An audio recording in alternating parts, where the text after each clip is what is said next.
The growth mindset came from a really amazing book by Carol Dweck, 1988.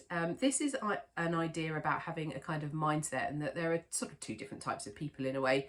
That some people really struggle to make change happen in their lives, and that can be because they hold what Carol calls a fixed mindset. So to characterize this, it's creating a bit of a stereotype to illustrate the point, but it's somebody who avoids the challenge. They won't go there. They don't want to risk anything. They give up easily. They like, no, I'm not sure I really want to have a go at that. They're threatened by other people's success, so they're kind of like, well, no, that's not for me. They're not keen on other people. They might put them down or blame them or tease them because they're not doing the same thing. They might like to look smart, so they like to look like they've got it all together, but actually they're all about kind of making things look stable rather than actually necessarily making things change.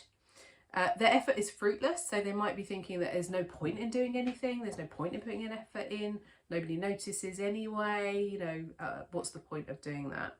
They ignore feedback, so it like washes over them. So when somebody says, well, actually, do you know what, it's not very helpful when you do that, they don't hear it. It's like they've got their earplugs in and it's not landing.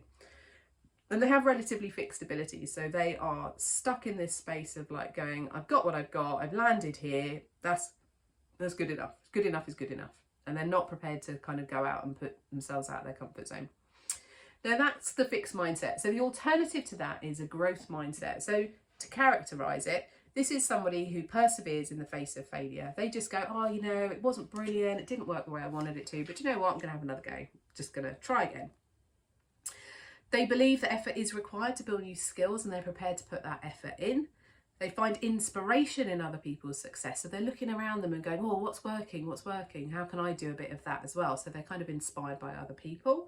They're embracing challenge. They're kind of like going, yeah, this is so hard and I'm really not enjoying it, but you know what? It's going to be brilliant when I get out the other end. It's going to be so fantastic. So they're staying positive even though there's challenge.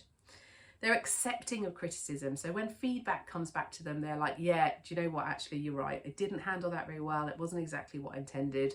And they're able to take responsibility for that for themselves.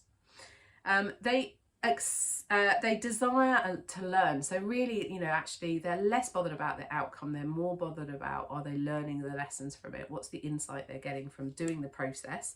And they're building their abilities. So they know that they're not the finished product. They know that they're not 100% perfect. They're still working on what is it that I need to do and learn in order to be able to do this better next time.